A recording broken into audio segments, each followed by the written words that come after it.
The only thing that could possibly be better than Michael B. Jordan in a vampire movie is two Michael B. Jordans in a vampire movie. And Haley Steinfeld.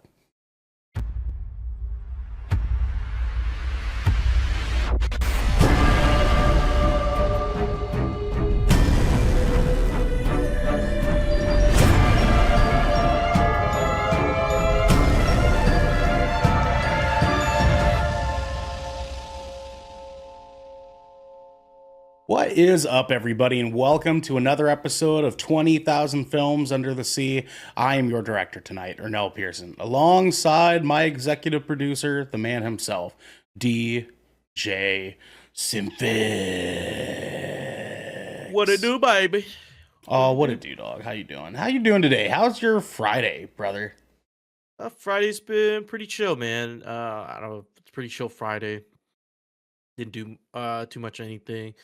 Just do some light work, sending some messages out, and then also like I told you before we started, like just doing some studying on the new 2XKO. I didn't get access to the Alpha Lab 2, but I'll be casting for it tomorrow, so Okay. I gotta do some studying up. Very nice, sir. And where can people find you casting that, sir? We're gonna be casting at the twitch.tv/breakoutes. Breakout BREAKOUTES.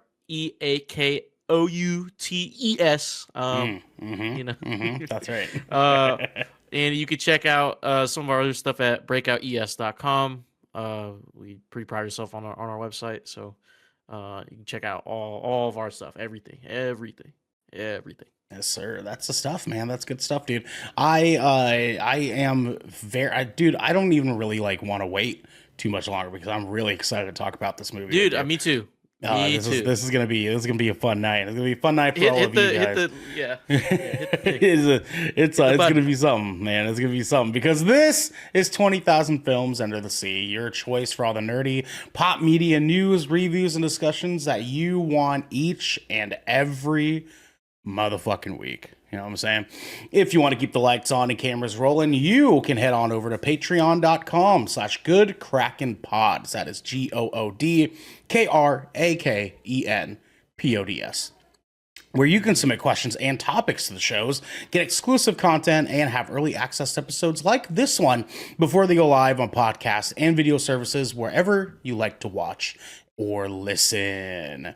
If you've emptied your pockets for the latest and greatest in entertainment, that is totally cool with us. You can join the GK community on our Discord channel by clicking the link down here in our description section below and hitting follow and subscribe if you're watching on YouTube, and then subscribing to our podcast channel by searching 20,000 Films Under the Sea with those two beautiful brown men and leaving a review there. Review, sir. DJ, my boy, we have some director's commentary. Guys, this week, 20,000 Films Under the Sea has a double header. Earlier this week, we recorded our official review of Daredevil Born Again. That was me, Jenesy, Devin, and Xander got together to talk about the first season of the brand new Daredevil show. The first Daredevil show since I think 7 years was last season that we got of the Netflix Daredevil. Good stuff, and the revival is back. Let's just say that. But also, guys, seriously, go to Patreon.com, type in Good Kraken, find us on there. We have lots of stuff that we're going to be offering you guys, including monthly Q&A shit, the town halls that we'll be doing every 6 months. We're really going to be doubling down on our YouTube and Patreon platforms. So if you guys are really trying to get the juicy stuff, go over onto patreon.com/goodkrakenpods. You do not want to miss that. And then lastly, again, you guys can catch all of our recorded content on YouTube. And if you guys want to watch everything under the sun, the Good Kraken sun, that is, you can find it there at youtube.com/goodkrakenpods. We have been dipping our toes a little bit more into posting more frequently on our brand new Songs from the Abyss D&D social media accounts. So you guys, please go support those. Our Instagram is a little bit lacking, if you will. Our TikTok popped off today. Oh yeah. Yeah, our TikTok popped off a little bit, so that was nice to see. But if you guys are really into D&D content, that is going to be a place for you guys to go, because that is where we're going to be really focusing in on all of our new episodes, things like that. So if you guys really enjoy our D&D content, that is where you'll want to be. Do not miss that stuff. In the meantime, we got a show to get into. DJ, what is our next segment, sir? Sir, you know, I mean, as much as I, want to get straight into what we got, going on later in terms of the big ticket item, Not that right. honestly, you gotta slow it down just a little bit and just appreciate what we got around us and what's coming up, and that's why we would like for you, us, and you, me, Ernell, and you listening, watching, DJ, viewing, me, tasting, seeing us, seeing you, to enter into the monologue. The monologue. The monologue is where we talk to you guys a little bit about some hit movies and shows that are releasing from today until next Friday, which you guys will be able to catch there. Today, let's starting off with some fun stuff here. Sinners, the movie that we're be talking about tonight. Wink, wink. Is out in theaters officially, alongside The Legend of Ochi, hitting theaters as well. That is another A24 film about a young lady that finds a forbidden creature that is not allowed to be hung around, and she finds it hurt, and it becomes her friend. That sounds great. I'm here for that. Wolfman is hitting Peacock officially, finally, and Companion is hitting Max today as well. So you guys can catch those on some streaming services. And then next Tuesday, we have the return of Andor with season 2, baby. Disney Plus. So you guys can catch that on Tuesday night. Tuesday night, I think it'll be 9 o'clock. Is what you guys will be looking Tuesday, at, so. April 22nd. That's right, baby. That's right. And then 2 days later, we have season 5 of the hit show You is releasing on Netflix. That is going to be a good time. I love that show. I love that fucking show. Yep. So that's going to be a good time. So next Friday, we have the brand new Tom Hardy film Havoc releasing on Netflix, along with John Bernthal and Ben Affleck's The Accountant 2 hitting theaters on the same day. And then unfortunately, the movie that we're probably going to end up reviewing, Until Dawn, hits theaters the same day as well. I need to see that train wreck unfold. You know what I mean? Like the Until Dawn, yeah. Like it's see if it. I don't know, man. we're gonna see. We're gonna figure it out, I guess. And then a movie called Freaky Tales is gonna be coming out. That was in theaters very recently. Did not do very well. But if you guys are into that, you guys can catch it on VOD, where we can rent films. That'll be available to you. And then the movie Baby Girl is hitting Max as well. That is going to be a fun one. I did not want to go see that in theaters, but we shall see. DJ. Sir, yes, sir. Let's get into the fucking topic of the evening, baby boy. Let's do it. What are we talking about next, man? Well, I mean, like, I just want to see, I just wonder if there are any other cuts of this movie, but we're worried about the final cut. The final cut. Do a little boom sound there. There we go. We still need to do a stinger for that, dude. We need a stinger. Yeah, dude. It takes so much time. You know what I mean? It takes so much time. Like maybe I'll do the stingers like one show at a time. You know what I mean? Maybe just one show, just knock it out. Like I'll do ours first because we're the classier podcast, right?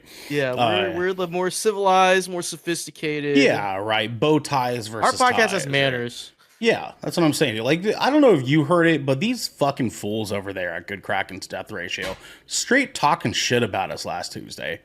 You know what I mean? Oh, really? Just over there, just typical of them. We never say smack. anything about them, but they always have something to say about us. Well, and here's the difference, right? We always say it to their face, right? Because that's what classy men do. You just tell them outright, you know? Maybe you guys need to do a little bit better over there, right? Garrick, Devin, maybe you guys need to up your game, if you will. Because listen, I'm just saying, I was on this past Tuesday's episode of Death Ratio for our review of South of Midnight. And I'll tell you what, one of the better episodes. You know what I'm saying? One of the best, if you will. And I just got to carry that classy love from 20,000 Films over there. So, do you guys want me back? Let me know. I'm here all week. Sinners, baby. Spoiler-free review. Trying to leave their troubled lives behind, twin brothers Smoke and Stack return to their hometown in the Mississippi Delta to start again after several years in Chicago, only to discover that an even greater evil is waiting to welcome them back. Released today on April 18th, 2025. Directed by Ryan Coogler, who has been known for his works in all of the Creed series, both Black Panther films, as well as the hit movie Judas and the Black Messiah, upon a few others that he's done executive producer spots for. This movie was also written by Ryan Coogler, but the music, to no surprise, was done by one Ludwig Göransson, who has worked on The Book of Boba Fett, Creed, Tenet, both Black Panther movies, Oppenheimer, and has worked on albums with Adele, Rihanna, Childish Gambino, in which he won 2 awards, Justin Timberlake, Kendrick Lamar, and much, much more. This man is the sauce. Okay, like he is the sauce, brother. A budget of $100 million and a box office so far of $4.7 million. And they are anticipating that looking more like $50 million by the end of this weekend. Runtime, I actually did not do the runtime correctly. Let me make sure that I get that. 2 hours and 17 minutes. Ooh, there we go. 2 hours, 17 minutes. Thank you, DJ. You guys can catch that over there. Some fun facts for y'all. Christopher Nolan and his producing partner / wife, Emma Thomas, assisted Ryan Coogler in shooting this film with 65 millimeter film. Man, does it look good. I'll tell you great, dude. What, my friend. DJ, hit him with our next fun fact. Well, this film was originally scheduled to release on March 7th, but switched places with another Warner Brothers film, Mickey 17, which we also did a review on, so check that out, to accommodate for the scarcity of film development labs and allow more time for post-production work. Its new release date is today, April 18th, 2025. That's right, baby. That's right. And God bless, thankfully they did that. You know what I'm saying? Thankfully. A trip to the birthplace of the Delta Blues, popularized by Charlie Patton, inspired Ryan Coogler to make the film as big and boldly cinematic as possible. The director struck out to show, quote, how brilliant these people were, how they persevered, and how their culture went to these metropolises and dominated, and to dispel all the lies told about them, end quote. Omar Benson Miller said he can appreciate the history personally too, saying, quote, my family is from Mississippi and I'm from a family of sharecroppers, he said.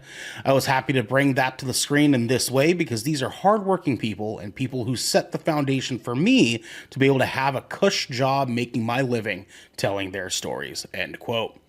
Coogler uses the public's fascination with vampires and horror to make a larger point. For him, the vampirism is a warning to look beyond the moment and temporary gain. Because if you don't, you might just find that the quick fix to a problem, quote unquote, comes at an incomprehensible price to the culture and future generations. Ryan Coogler, man. Ryan Coogler. The fucking goat. Shout out Ryan Coogler. I'll tell you what. DJ, let's not beat around the bush, man. Let's not beat around the bush here, okay? Let's just do the motherfucking thing. All right? DJ, what were your thoughts on Sinners? Dude, where do I even start with this film? I mean, firstly, I didn't watch any trailers for this film. I didn't watch anything in this film. I came in completely blind. The only thing I saw was a clip on Twitter because they were showing like a scene between Michael B. Jordan and Haley Steinfeld, and then someone quote tweeted saying, Shamik Moore has got to be like fucking throwing a fit right now. That's so real, dude. Yeah, absolutely. And and then of course the Kodak put out a video of Ryan Coogler explaining film, like why they're using 65 millimeter and like the history of like film usage and what formats the film was going to be shown in different theaters across the country. So that really ignited my interest into this film.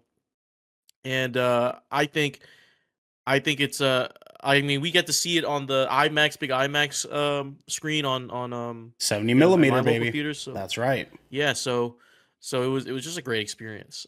This film is, another Ryan Coogler banger. Like that's all I Mm, can say. It's mm. another Ryan Coogler banger. And like everything, the cinematography is top notch. Top notch, dude. The amount of shots that just look breathtaking, like utterly like just jaw dropping, awe inspiring. Any adjective I can throw in there, it's genuinely like the colors on this, the color grading, everything from like the way the scene is shot, the way the actors move, the costume design, the sound design, dude. Fucking brother, like all the, when they when two characters are talking, and then like I think they do like a fucking dolly zoom or whatever, like or whatever they or however they used to blur the background Oh yeah, whilst yeah. like the two Alter the like focus. the Yeah, yeah, yeah yeah. ultra info yeah so like in like how they use that as like, oh shit, this is like anxiety inducing, this is like this moment Mm-hmm. right now between these two characters, like it's there's something happening, there's something going on, and I really appreciate that. um but basically, I didn't know this was going to be a vampire flick. But this is a vampire movie, if you guys did not know. Mm-hmm. And it stars Michael B. Jordan playing a set of twins called called the Smokestack twins, one being Smoke, one being Stack. And I gotta give props to Michael B. Jordan. I think this is some of his best acting, like period. Okay. Okay. I think it's some of his best acting because of this split role, right? Right. Because he gets to play twins, and because now, because it was so convincing. Because sometimes when an actor plays a part, you've seen them a lot, you're like, oh, that's Ryan Reynolds, that's Chris Pratt, that's Michael B. Jordan. Michael B. Jordan is one of those actors for me where it's like, oh, that's just Michael B. Jordan. That's Michael B. Jordan, but he's evil. That's Michael Sure. B. Jordan if he had superpowers. That's Michael B. Jordan. You know what I'm saying? Yeah. Right. So, Right. Right. but in this film, I recognize him more as his character that he plays. If that makes sense. Yeah. Okay. Like he Okay. really embodies these two characters, and you know, of course, the costume distinction, so which one's Smoke and which one is Stack. But even when he like he takes the hats off, like I'm like, oh, that's Stack, that's Smoke, but I don't think that's Michael B. Jordan, you know. Right. So Right. I gotta hand it to him on that part. A lot of great actors in this film. Delroy Lindo, shoot, I buddy. had no clue, brother. Anytime I had Delroy's in no a freaking clue. But movie, whoa, shit. dude, every time Delroy's in a freaking movie, he kills it. That is an OG to the film game, and I fucking love him. I fucking love him. He plays Delta Slim. That is his name, That's a Delta Slim, name, brother. That's a name, dude. dude. And and he's a his even his limited scenes and limited screen time, he's so good. He's so good, so memorable. Especially in that car scene. You know what I'm talking about, where they just picked him up and he's like recalling his past life, Yeah. Right. and Right. Right. he gets emotional, but then he starts humming, or he goes like he's trying to hold it in, but then he turns that into humming, into music. And music is a pivotal like uh what's it vehicle for this film. Um it's all about the music. It's not a musical, for those of you, it's not a musical. So don't don't throw away your Don't sweat headphones it. just Don't yet. sweat it. Yeah, Yeah. don't sweat. It's not a musical, but music is a core part of this film and how it tells its story. Um, Basically, it follows not just the Smokestack twins, but this character that I didn't know about that we would be seeing, uh, Preacher Boy, or Preacher Boy Sammy, little Sammy Sammy. Moore, baby. Yep. So in the beginning of the film, it explains how music attracts spirits across time to come together. If the music is good, it's pure, it's full of soul, um, and it's right, it will attract spirits. It's like what what grounds you to the spirit realm. But what attracts good also attracts evil, and so that's why we see this evil presence come and try to stop or kidnap the sounds that this crew will be making. And this is like, I've seen people say this is a mix. This is a vampire film, a western. It's more of a southern film because it's based out of Mississippi. And it adds a lot of southern folklore uh, to the story that makes it's. I think it's a very great representation of southern folklore. I know you guys just wrapped up reviewing South of Midnight, so you guys already have an idea of what southern mythology and southern legends are like. I'll be getting into it, I promise. Yeah.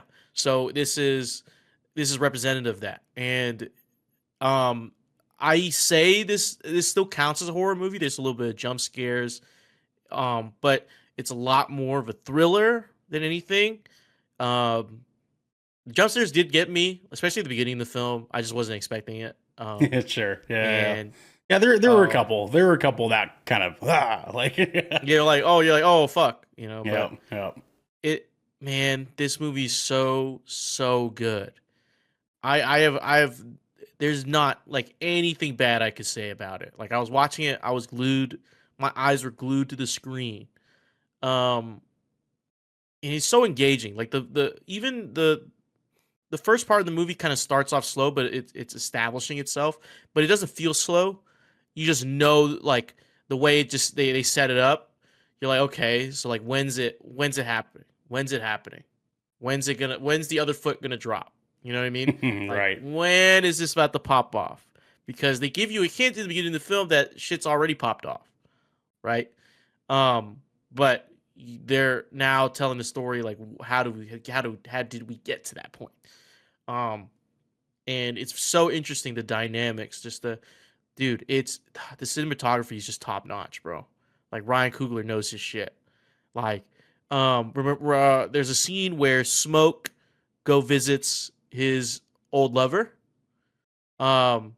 Visits a grave as well, and then when he turns around, in that shot of him, and then like behind, like in front of the magnolia tree or whatever, fucking dude, that shot looked ethereal, dude. I was like, holy fuck, like this movie's insane. Writing's good, dialogue's incredible. The subtext to everything, like this is not only just a vampire flick with the good action, it's also like it's commentary. Now I don't know particularly like exactly what it's supposed to be about, but I know it is. I know it's speaking about something. But it's definitely like gives you a sense of community and a sense of like how like you said, we said in the fun fact is like you want to give up some of your freedoms for something quick right now, but you don't realize how bad you'll get got. So this movie is incredible. I want to hear what you have to say. Sure. Well, DJ, you're gonna be very disappointed to hear that I don't have time to go see this a second time this weekend, brother, because this movie's fucking hot, bro. This movie's fucking hot, dude. It's so fucking good. What the fuck, dude? I can't. Okay, here's the deal, dude. I am going to be. This is on record right now for all of you at home. I will be fucking appalled if this movie doesn't win at least 5 awards. I want this movie sweeping the fucking Oscars next year, dude. This movie is unfucking real. Oh my god, dude. Like, okay, let's start firstly with Michael B. Jordan. Okay, because I think obviously he is the key seller for this fucking movie for a lot of people, right? He's been in a lot of hit blockbuster films. He's a good looking fucking beautiful ass man. He's playing 2 characters in this fucking movie. Dude, you are 100% right. This is the best Michael B. Jordan has ever been in any movie. Period. Point blank. Peak, dude. Period, peak, dude. bro. This is just peak Michael P. Jordan. And like, it's not that he was ever bad in his other films. Yeah. It's that they were always very just fine. They range from like, that's almost bad with that like Amazon like military movie he did. That was atrocious. Oh yeah, that shit. for what was it? Tom Clancy. It was Tom It was a movie. Tom Clancy film, and he's playing a guy avenging his like wife's death or whatever. That was terrible direction he got in that fucking movie. They had no fucking clue what to do with this guy. Creed is like, okay, like I get it, but I don't completely believe you feel some of the ways that you're saying you feel. This movie, I don't know if some kind of like code cracked for him in this, or if it was because like he knew the assignment, but he just goes fucking off in this movie, dude. You're right. I had not a single moment in which I did not feel that this was Stack and Smoke. Because this was just such an incredible job. I thought he genuinely had a twin. Dude, like I thought it was acting so for well. real, dude. And that's like such a testament to how good the CG was and like the cutting and the editing and everything to make that come to life. You can't tell that it's him playing these two different characters at two different times, dude. Like the way they put this together was seamless. I was searching for it, dude. I was burrowing in the fucking dirt trying to look for anything that could give us a schmeckle of a hint that they chopped it up in some kind of way to like make it look a certain way. I can tell like how they edited it, you know, like they're never like, but like sometimes there's scenes where they're both of them together. They're even dapping each other up, and it's seamless, like, dude. Like, it's so smooth. Fuck, I can't see anything. Oh my god, man! I could fucking find it anywhere, dude. Like, so yeah, he really embodies the characters of Smoke and Stack in this film, and I think that all of the actors and actresses that they had in this film did phenomenal. I don't think there was a single person I thought was lacking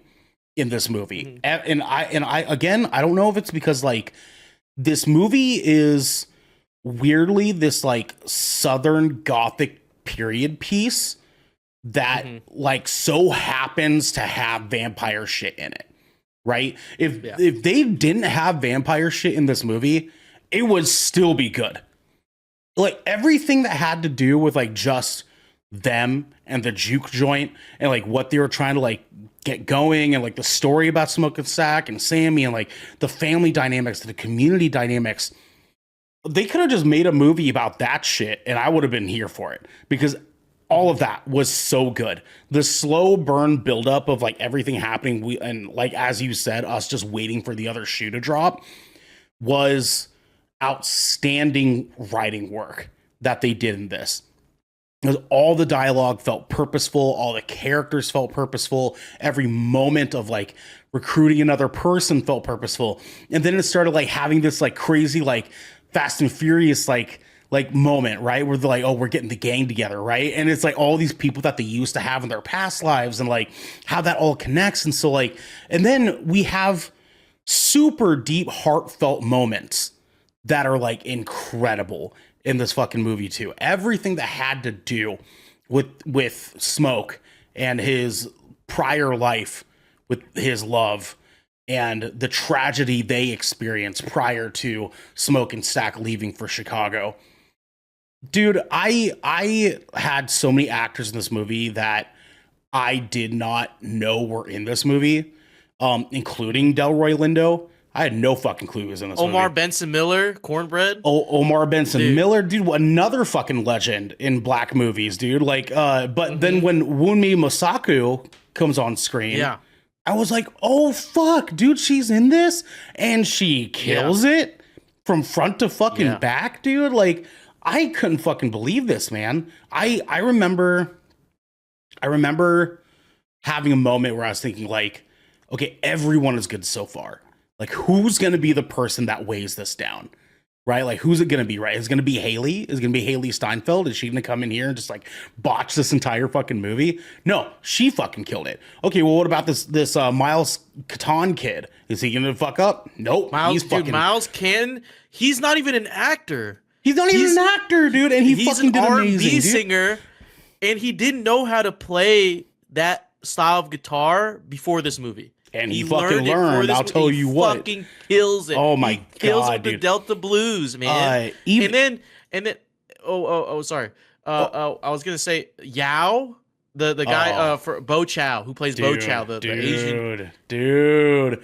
This is he's only been in like a few like Mm-hmm. things. He had Mm-hmm. like, so the fact that Ryan Coogler like put this, whoever the casting director is, like put this cast together. Like Dude, they knew some shit. they They knew really some they shit. fucking ate here, dude. This even Yeah. our big bad in this movie, Jack O'Connell, right, playing the vampire dude, was insane.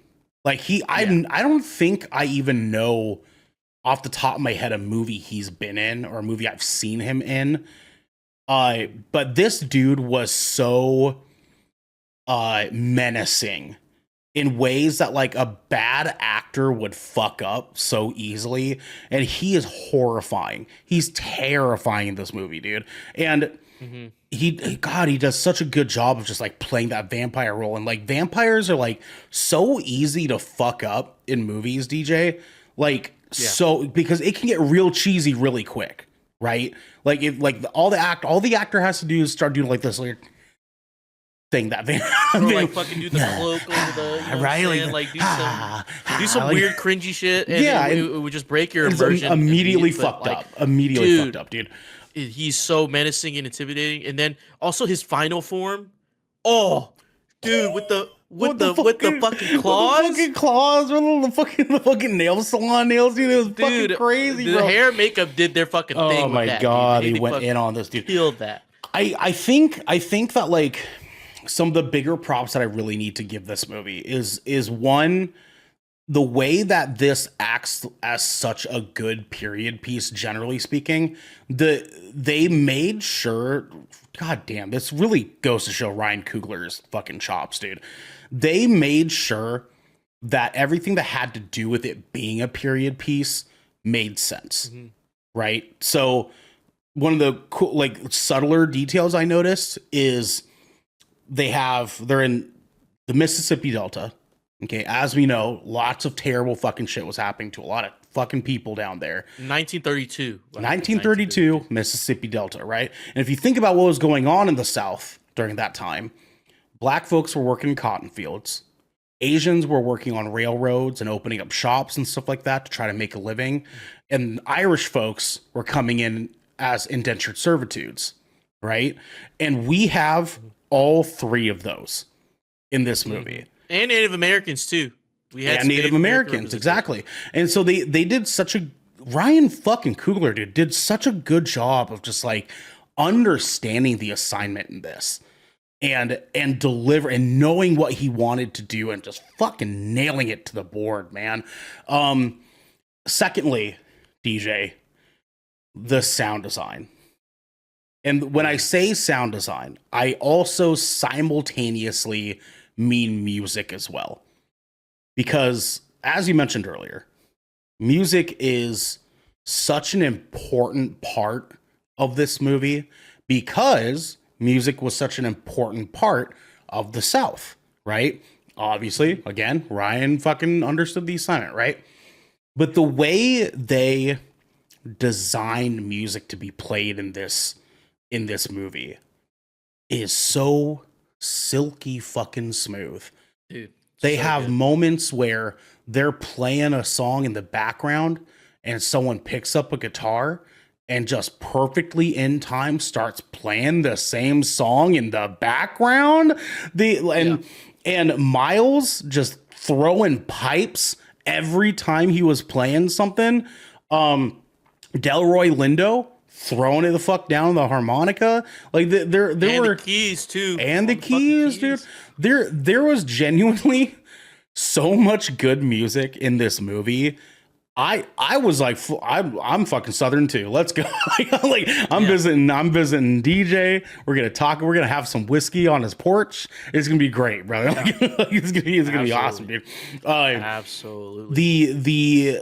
There's just a level of heart and soul and love that went into this movie that I truly, truly think is going to be unmatched this year, DJ. I truly think it's going to be unmatched. Because this is a piece of artwork, dude. Like it is. I can't believe I'm fucking saying that about a horror movie. a horror movie, a movie within the horror genre, if you will, because movies in the horror genre are rarely this good. Rarely. Like this good. You know what I mean? Like there's good ones. There's like good horror franchises, right? But the ones that are playing at this like elevated level of like artistry is like limited to like Hereditary, right? Which is like what they deem like an elevated horror because it is this like cool like thought piece on top of it being a like very creepy horror movie. And this movie's just firing at all cylinders at all times in ways where like I got halfway through the movie and I was just like, this movie can't do any wrong. Like I'm in love with this fucking movie, dude. I want to watch this movie 8 more fucking times as soon as fucking physically possible. They nailed it, dude. They fucking nailed it in this movie, DJ. Absolutely. Absolutely. I mean, like, what else is there even to say, dude? I think that like we've covered some big bases here, man. Do you have any other shouts that you have to give out? Like, I don't know, like. Oh, if you're going to see this film, there are 2 post-credit scenes. Fuck, there are? Yes. Oh, I missed that, dude. There's one with. So I saw the one. I saw the one with the crazy fucking guest star in it. Wild good guest star, dude. The old guy. Yeah. Do you know who he is? No, I did not. So I don't want to say too much, but but like, tell me later. But there's one more after that where it's just Sammy playing. Fuck me, dude. I missed that, dude. Oh no, I'm gonna have to go look that up. Dude, someone said it on Twitter. I saw it on Twitter. I was like, wait, they're like, oh, look at everybody. They're already outside the theater. I'm like, who the fuck? It's not a Marvel movie. Why do I need to stay for the post credits? Exactly. That's what we did. Oh, it's Ryan Coogler. You should know. It's like, no, I should not know. No, we should know, dude. Yeah, I didn't fucking know that, was there a 2 post-credit scenes for Creed 3? I don't fucking think so. Nope, sure fucking wasn't. None of the Creed movies, dude. Like, what the fuck? Exactly. It's a kind of brand. It's a brand for right now. Not even, dude. Yeah. So I'll definitely go and look that up. Thank you for letting me know about that because that's fucking outstanding, man. Good. I like that this movie has fucking 2 a mid-credit and a post-credit in it, dude. Yeah, I mean, I guess the last thing. Oh, I guess this probably be fair to mention. Like most good vampire movies, this movie is strangely horny. This movie, and it's not even. It is very horny. There's like 2 scenes, I think 3. I think there's 3. 3 scenes. 3 like very sexually explicit. You know, nothing's really shown, of course, but nothing shown. But horny. They do show. They just don't show. You know what I mean? Like they show, but they don't show. And I think I want to give a warning out to people for that. I don't mind because I love when a movie's horny, right? I love even more when a vampire movie's horny because vampires are like wildly horny, like only like the classic. I don't know vampire. why that's the case, but you know what I'm saying. It's part of the lore of vampires. Like they're supposed to be these like releasing this like dark, deep side of your personality that isn't allowed to go out in like normal society, right? Which I guess actually could segue into like one main thing that I think I really enjoyed in this movie that I want to make sure I give props to. So Garrick can attest this too. Vampire movies specifically, like we mentioned earlier, vampires can be done very wrong. They can get real fucking tacky, real fucking corny, real fucking fast, right? And all it takes is for like the vampires to just like not be choreographed very well, or to have really bad dialogue, or to like do things that like vampires are like not normally doing. Just let me right? in, man. And see, that's what I was gonna say is that like they take such cool classic vampire things and like put it in this film.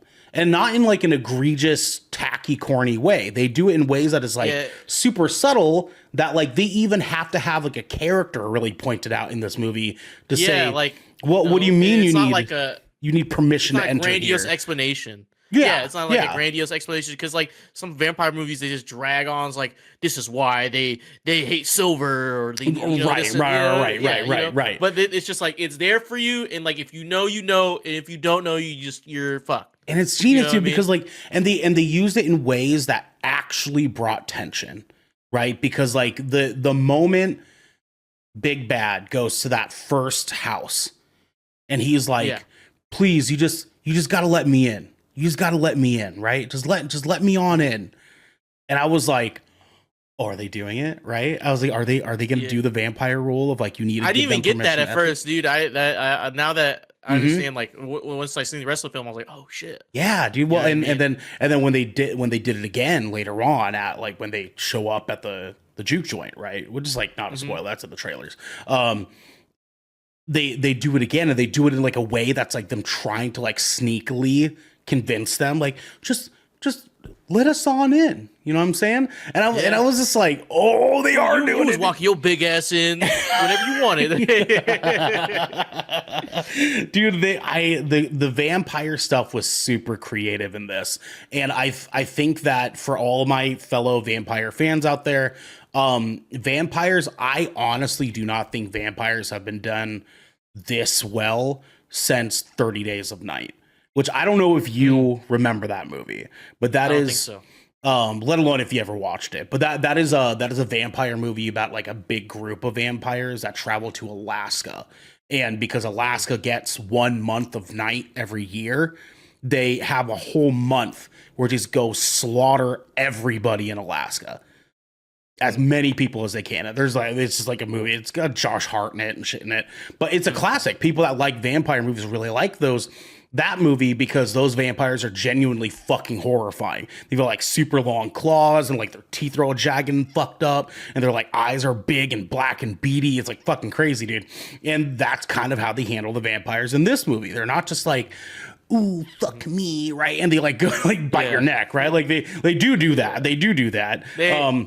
Technically, yeah. They do that, but they do it in their like most hidden human fashion, right? Like they're horny while they're trying to be a human, and then the vampire like comes out and gets you, dude. Dude, it's fucking phenomenal. Last thing I'll have, I don't know about you, but I certainly didn't suspect this, but Haley Steinfeld saying we're gonna kill every single last one of you did something for me that I did not know would be done. Oh, really? Wow. Yeah, I mean, I wouldn't be surprised for you. But like goddamn. I mean, Haley Steinfeld kills it in this role too. She does. She does. Who is the young lady that played Perlene? Is she anybody? Perlene. Let me look. I can't remember her full. I think her last name's Lawson. It's Jamie Lawson. Okay. Is she anybody? Is she anybody like important that we should know about? American actress. She's best known for a role as Mayor Bella Real in a 2022 film, The Batman. Oh, she's the mayor. Oh, she's the mayor. Oh, wow. Batman. She looks real different in this. She looks real different. She was in the Woman King. Okay. I don't know if she wasn't like the main character. Wait, let me check her IMDb real fast. Well, I really hope that this is some kind of like super breakout role for her because she plays a very like not side character, but definitely not like a main character. And she was probably one of my favorite characters in this movie. Like she does an incredibly good job in this film. So I was just trying to make sure because I didn't know until today that Miles was a singer, like an actual like R&B artist or whatever. And when I found that out, I was like, God, fuck, that makes sense now because he genuinely has pipes in this movie, dude. The song they play for The Thing, right? Like The Thing, you know what I mean? Yeah. Is so good. It was so good. His voice is so good. Dude, no. Okay, let's talk about that for the last thing. Let's talk about that for the last thing. That scene? That scene was insane, dude.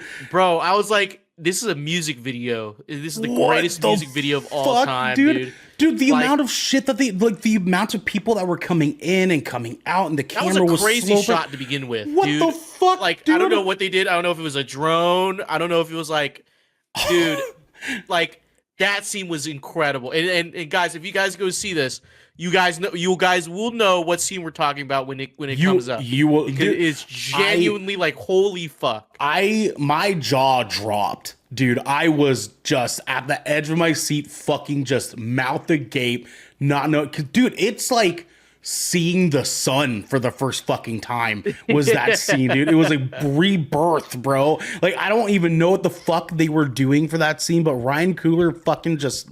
He said, "This is going to be the scene of all dropped scenes." the psychedelic in the middle of the fucking. Dog, you know what I'm saying? dude. We just tripped on. We just took a tab of acid and we went on a ride for like 10 minutes, dude. And I'm you know and what I I'm mean? saying, bro, like I just don't know, like because there's so much work that had to be put into that one scene. That one scene, Yeah. dude. Because like there's people, there's camera shifting, the camera's actively moving, and then out of fucking nowhere, they're no longer in the building. They're in like a flaming fucking like circle of wood. What the fuck, dude? Dude, I that had to be like the last scene they ever shot for this film. Like, It had one of to the be, last dude. scenes, dude. Because that was what an insane scene, dude. Like that was like it incorporated everything, dude. All And of we were it. like, you know, All because of it. I thought it was just gonna be there, and then they switched to the Chinese characters, and then they had like, dude, and then they had their character. Dude, holy I fuck! fucking telling you, fuck, man, dude. that was just an absolute fucking piece of art, man. God damn that fucking moment. Yeah, dude, I don't know. It's coming off of South of Midnight. That is a very Southern Gothic game that is completely wrapped around an entire like black story about black people for black culture, and coming out of that straight into this back to back. I'm telling you, I've never felt more Southern in my life, DJ. I'll tell you what. You know what I'm saying? I'll tell you what. This is good, man. This is good, dude. DJ, should people see this right away? And what is your score? You should see this immediately, like right now. Like, don't even Right. like turn the Turn this podcast off right now. Turn And this go off see right it. now. Yeah, dude. Turn this off right now and go see it, dude. Like, bring your friend, bring your entire family. Not your kids. Don't let your kids see this. Yeah, no, but that'll fuck them up for a while. yeah. But this film is definitely worth your time. And man, that 2 hour and 17-minute runtime didn't even feel like 2 hours, dude. That felt like God, it goes by 50 so minutes quick, of dude. pure fucking gas. Oh. That shit was awesome. That shit was, and I did, you know, I was saying it last week. I don't think we had a 10 out of 10 this year. This is our 10 out of 10. This is a 10 out of fucking 10 for me. DJ, 10 out of fucking 10 for me. bro, I'll tell you what, man. Yeah, people, go fucking see this right away. What the fuck are you doing watching this goddamn podcast this far? You listen. You're gonna finish this podcast. You're gonna take your ass to the fucking theater. You're gonna order a medium popcorn and some dibs because it's me, right? Get some dibs, right? And a medium drink, you know what I'm saying? And get a large drink. Get a large drink. You're not coming back for a refill. You know what I'm saying? You're sitting your ass down. But you don't want to piss. You don't want to piss in Sure, the middle. okay. You don't want to go. Fair enough. Medium drink, I think balances that out. Yeah, and you're gonna sit your ass in that theater, and you're just gonna allow yourself to see God. Okay, just allow the second coming of Christ to unfold before you, because DJ, this is a goddamn 10 out of 10. Dude, this movie is so 10 out of 10. It's not even funny, baby. Unanimous. This is appropriate. Yeah, unanimous. This is appropriate glaze because this movie is one of the best movies I've seen this year.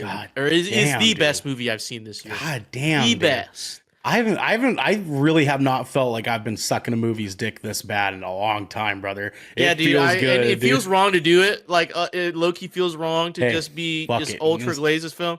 Like, maybe, you know, but like, honestly, we're not film snobs. You know what I'm saying? We're not on fucking, what's that app called? like Letterbox. Or We whatever the are, fuck. we are, but like we don't ever use it. No, you but know what I'm like we're saying? not. But we're not those people. Like, well, actually, the film in a way that it's. I'm like, no, dude. Like it's not that serious, but we take this seriously. We take this seriously, but it's never that serious, right? You know, like, but this is a movie you have to see. You have to see. And if it comes to streaming, I pray, whenever it comes to streaming, we get to choose what format, what aspect ratio we want to see this film in, because that's what he was Whoa, explaining. aspect rate. Whoa, big words, film critic guy. Okay, how was the mise en scène, dude? It just insists upon itself. Whoa, dude. Thank God we never tasked ourselves to watch what's it, Megalopolis or whatever the fuck. Oh, whatever yeah. the fuck that movie is. Thank the You would have Lord. ate that shit alive, dude. That would have been crazy. Dude, I would have, man. Yeah, We dog and rag on films, but we give films their apt praise. Whenever That's right, baby. They That's really right. move us, and this is one of those films that It's one of those films, man. genuinely is just such a fucking knocked out of the ballpark type of film, man. Ryan Coogler has done it again. His resume is now solidified as a legendary film director. Okay, he's not a rising star. He is now certified himself legendary film director. Okay, Hey, he ain't missed yet. You know what I'm saying? He ain't missed Not yet, yet, dog. dude. I'll tell you Not what. yet. Just speaking of which, real quick, DJ, before you hop on out of here, you see the trailer for that new Jordan Peele movie? Him. Oh shit! Yeah, dude. That That's movie's gonna crazy. be fucking wild, bro. I'm so excited for that movie. Dude, what that movie and this movie already released, I think. Magazine Dreams, the one with Jonathan Majors. Yeah, dude. I've been hearing a lot of good things. Mm-hmm. Dude, they said he should get an Oscar for that performance, dude. Oh, I don't know if he will, man. Lots of bad juju. You know what I mean? Lots of bad juju. Yeah, I mean, I am happy he's back on his feet. You know what I'm saying? He's not blackballed by the industry because of, he was involved in some crazy stuff, but I think that's been settled now. Kind of. Yeah, I mean, she got him to admit to it on record, and that was that kind of mixed things up. I mean, like, don't get me wrong, like fuck a guy who does it, and fuck him for doing it. Yeah. Yeah. But we like to have some hope for people to have some rehabilitation around here. If he can do better in the fucking future, then please God fucking do better, dude. Because I mean, like, he's an entertaining actor, and But DJ, I'm glad that we had an equal consensus here, my friend, because I would have been so heartbroken if for whatever reason you did not fuck with this film. I would have been so disappointed. I think it'd genuinely be like my brain is broken if I didn't like this film. You know what I mean? Like, because was there not to like? Unless you just dislike black people or like people of color in films. I'm telling you, bro. That's it. We walked out of the theater and Marilyn was like, I'm gonna go use the bathroom. I was like, okay, cool. I pulled out my phone and I texted Garrick. And I was like, listen, dog, I'm just going to tell you outright. Get your ass to the fucking theater and watch this movie. Like, you need to watch this movie right now. Yeah, fuck softball, dude. You just got to get this. You got to watch this fucking film. Thankfully, it sounds like Garrick's going to try really hard to go see it this weekend. I really hope you do, Garrick, if you are watching this. Goddamn. Dude, goddamn. And goddamn for all you folks at home, because this has been 20,000 Films Under the Sea. Your choice for all the nerdy pop media news, reviews, and discussions that you want each and every week. If you want some behind the scenes action, you can head on over to patreon.com/GoodKrakenPods, where you can get exclusive content, discounts on Good Kraken merchandise, and have early access to episodes before they go live on podcast and video services wherever you like to watch or listen. Don't forget to join the GK community on our Discord channel by clicking the link down here in our description section below, hitting follow and subscribe if you're watching us on YouTube, and then subscribing to our podcast channel by searching 20,000 Films Under the Sea and leaving a review there. We have to get going, everybody, but until next time, my friends. Let me in. Just let me in. let me Let me in.